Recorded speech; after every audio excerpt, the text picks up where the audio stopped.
उपकार जीवनाच्या वाटेवरती किती असतो त्यांचा आधार आई माझी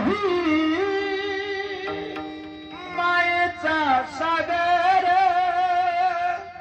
दिला तिने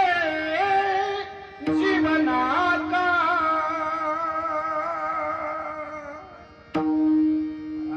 हे जगातलं अद्वितीय सत्य आहे आपल्या जीवनातला सगळ्यात मोठा प्रेमाचा सागर आपली आई आहे आणि आधाराचा हिमालय पर्वत आपला